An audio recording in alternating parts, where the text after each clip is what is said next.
Ora viva, eu estou aqui com um convidado inesperado. De repente apareceu-me aqui na Nova Inglaterra, nos Estados Unidos, um velho conhecido, antigo estudante de uma universidade em Lisboa, que me apareceu e ele vai contar essa história. De repente ele reaparece-me, diz que vem em romagem de saudade, e eu achei que, depois de passarmos um bocado a conversar, eu achei que o tema da nossa conversa devia ser as relações Portugal-Estados Unidos, a imagem dos Estados Unidos em Portugal, as alterações, etc. Um montão de temas à volta desta velha inter-relação Portugal-Estados Unidos. Ele chama-se Álvaro Martins, toda a vida foi professor na Escola Náutica Infante Henrique, em Lisboa. E eu vou passar a palavra e eu vou pedir que seja ele a falar, e eu falo muito pouco, porque eu já lhe disse sobre qual era o tema, já abri a conversa e bem-vindo. Pois, muito obrigado, é um privilégio muito grande ter sido convidado para estar aqui e será muito prazer que conversarei consigo. Lembra-se exatamente o ano, o primeiro ano que cá veio, e como é que foi isso? Eu vim aos Estados Unidos pela primeira vez, mas apenas fazer turismo com a minha mulher. Vínhamos conhecer os Estados Unidos, estivemos cá um mês em 88. Depois voltei em 92 porque, como professor da Escola Náutica, estava interessado, portanto, em assistir à conferência que havia em Kings Point, no equivalente americano, e dava-se o caso de a regata que saiu de Lisboa a 25 de Abril chegar cá no 4 de Julho. E então aí foi... Foi calculado, sair a 25 de Abril, chegar a 4 de Julho. Sim, porque eles... Foi calculado para ser duas datas para os dois países, não? Exatamente. Eles foram, aliás, em Portugal estiveram os navios, os veleiros que vieram do norte. Havia outros que vinham do Mediterrâneo, encontraram-se, portanto, em Cádiz, onde o Cristóvão Colombo tinha saído, e fizeram a travessia mais ou menos pelos mesmos sítios, mas acabando em Kings Point, e no dia seguinte começava então a conferência. Portanto, aí já vi por motivos profissionais. Depois meteu-se a questão de fazer o mestrado e o doutoramento, que aliás já tardava, e foi aí que a professora Laura Pires me pôs em contacto consigo, e o resto da história já o professor sabe. Sim, mas estamos aqui a contar a sua história, e o público não conhece. Então veio, isso é meados dos anos 90, é? Exatamente. Em meados dos anos 90 vim várias vezes a Brown para, portanto, fazer... Investigação para a tese. Exatamente. Primeiro para a tese de mestrado e depois para a tese de doutoramento. Naquele tempo era preciso fazer mestrado mesmo para quem fosse licenciado, tivesse uma licenciatura de 5 anos mais tese. Apesar disso, tinha que fazer mestrado, e foi o caso. E foi uma revolução cultural, como deve calcular. Quer lembrar-se como é que foi essa experiência? Bom, já tinha estado nos Estados Unidos. Como é que foi a experiência de vir de uma universidade portuguesa para uma universidade americana? Como é que foi? Foi interessantíssimo, porque já tenho dito a vários amigos que do problema que tínhamos de ter lá poucos materiais e ambientes fechados, onde, por exemplo, para ir à Biblioteca Nacional era preciso fazer sócio e estar vários dias à espera que nos passassem o cartão, para a gente depois poder fazer consultas. Cá passava a ter o problema contrário, que era a abundância de material sobre o assunto que eu pesquisava na altura, que era o presidente Wilson, o idealismo daquele presidente, que me fascinava, e o facto de ter sido a primeira vez que um presidente americano ia à Europa determinar as fronteiras dos países da Europa, porque até ali tinha sido sempre ao contrário. E então o problema, como disse, passou a ser o de ter que selecionar que livros é que ia ler na diagonal, porque depois era para tirar fotocópias, na altura era o que havia, ainda não havia e-mails.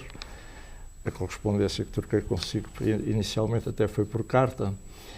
E a facilidade com que no próprio dia me faziam o tal cartão que eu precisava com fotografia para ter acesso a toda a universidade, E em Nova Iorque a mesma coisa, na Public Library, aquilo era, como eles diziam, off the street, e lá ia eu ver tudo o que quisesse, durante o tempo que quisesse.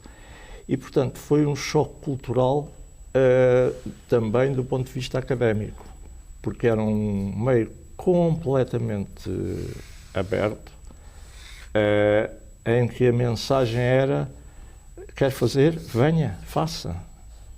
Precisa de ajuda? Sim, diga o que é. E lá não, lá era uma batalha para cada... Infelizmente, lá estávamos no início, em meados, mais concretamente em 93, há de ter sido em outubro de 93, dos anos 90.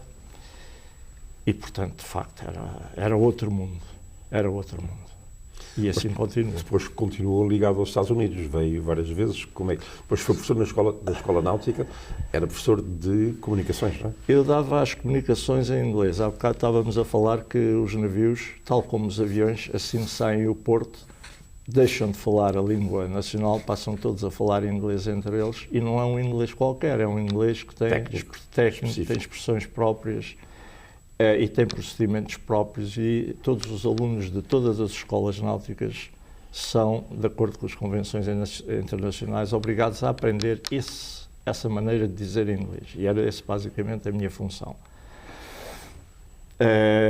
Depois também dei cursos breves noutras academias marítimas, na Europa sobretudo, e na Turquia também, mas basicamente era isso. Só que eu tinha um segundo interesse, que era a história e as relações internacionais. Tinha dado aulas no ISLA de vida e instituições inglesas, e mais tarde o meu mestrado, o meu doutoramento e aulas que passei a dar, entretanto também, porque era possível acumular, na Universidade Aberta,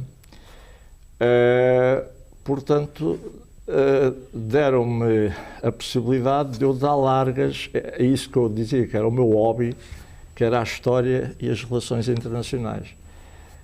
E pronto, essa foi a razão de ter sempre esse duplo interesse. Mas o seu interesse em relações internacionais era sobretudo Portugal e Inglaterra, Portugal e Estados Unidos, não é? Era, sim. Sim.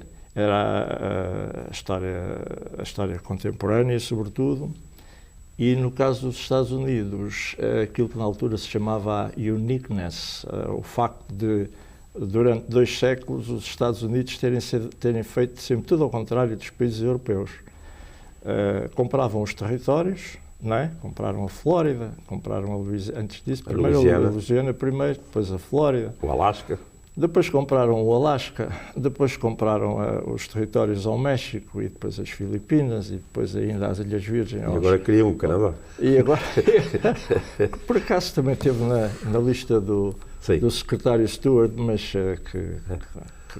E a Groenlândia também já vem de trás o interesse. Exatamente. Aliás, a Groenlândia é que esteve na lista. Mas bem, isto vinha a propósito de os europeus gastavam o dinheiro em exércitos e guerrearam-se uns aos outros ciclicamente. Basicamente a França contra a Alemanha, e a partir daí os outros todos envolviam-se. E os Estados Unidos não, gastavam o dinheiro a comprar territórios. E sempre que havia alguma guerra, foi o caso da guerra com o México, ou foi o caso da guerra com a Espanha, era a Espanha que lhes declarava guerra, e eles eram apanhados sem exército, completamente impreparados. Também foi depois o caso na Primeira Guerra, foi o caso na Segunda Guerra, mas isso já é da memória mais recente das pessoas. E então era essa maneira de estar que me fascinava. E, por exemplo, quando a Europa tentou também colonizar a Ásia, a política dos Estados Unidos era da porta aberta. Ou seja, não vamos retalhar a China, por exemplo. Portanto, e depois, mesmo da Primeira Guerra, e ainda voltando ao presidente Wilson, era as colónias são para acabar. O conceito da autodeterminação foi de facto uma revolução e portanto era essa lefada de ar fresco, essa diferença para melhor, não é, que me fascinava. Mas quando está nesse entusiasmo com a América, Portugal não estava nada. Já é um bocadinho, já são 20 e tantos anos a seguir, um quarto século a seguir ao 25 de Abril. Portanto, as coisas já começavam a mudar. Portanto, o Álvaro, nesse tempo, está à frente de uma nova tendência portuguesa que era de simpatia pelos Estados Unidos, porque não era normal. Sim, e gerava-me alguns anticorpos, devo dizer, porque os meus amigos, que eram maioritariamente de esquerda, pronto, achavam um bocado estranho que depois, numa segunda fase, os Estados Unidos tivessem passado a ser o local privilegiado de férias para mim e para a minha família. Andava sempre a caminhar para os Estados Unidos e não era só as excursões que os portugueses fazem da Califórnia ao Grand Canyon e a Las Vegas. Fui também às Ilhas Hawaii, fui também ao Alasca e à Flórida, ver aquelas coisas todas, e não era só a Miami, era também o Cabo Canaveral, e ir pelo Rosário das Ilhas Key até a Key West para poder ver Cuba. E não então, se vê porque Cuba é muito rasteira, Cuba não tem montanha, é muito baixinha. Né? E então era isso, mas de facto, portanto, passou pelo menos acabou mais o preconceito de os Estados Unidos serem uma coisa má e, portanto, passou a pouco e pouco, havia mais tolerância. É claro que estive a contar ao professor, no caso... Mas quanto custa? Os telespectadores não falam ao mesmo connosco, que é quando quis publicar a sua tese... Quando foi a primeira, sim senhor... Sobre o Wilson... Sobre o Wilson, e teve outra edição no Brasil, aquilo foi um sucesso literário, mas para o editor do que para mim, mas na segunda disseram-me na cara e disseram-me por escrito que estava extremamente bem escrita, com coisas interessantíssimas, como por exemplo a venda do Alasca. Portanto, os russos tiveram que andar em dada fase do processo a se subornar, entre aspas, fazer lobby, vamos dizer assim, com alguns senadores para que a aquisição se efetivasse, porque o interesse era dos russos, que queriam, portanto, realizar aquela venda, mais do que os Estados Unidos. Uma parte dos Estados Unidos era contra, aquilo era um frigorífico, uma coisa sem pés nem cabeça. Então havia imensas ironias na compra dos territórios e aquilo estava muito bem escrito, era uma coisa muito bem disposta, mas era a favor da América e no tempo do presidente Bush era impossível. Já é anos 2000, portanto. Exato, entre 2000 e 2008. Foi exatamente nessa altura. É. Eu defendia em 2000 e a partir daí, ao fim de 2 ou 3 anos depois, com grande desgosto da professora Laura Pires, desisti porque não. Entretanto, a política dos Estados Unidos também evoluiu nos últimos anos, não é? Como sabemos, e portanto, as coisas são como são e os períodos da história, a história é por épocas, não é? Sim, também, este programa também é por épocas. A primeira época já acabou. Nós temos um breve intervalo, vamos à segunda época, já estamos a meio e ainda temos muito sobre o que conversar. Eu estou com o professor Álvaro Martins, apresentado da Escola Náutica Infante Dom Henrique em Portugal, e vamos voltar daqui a momentos. Até já.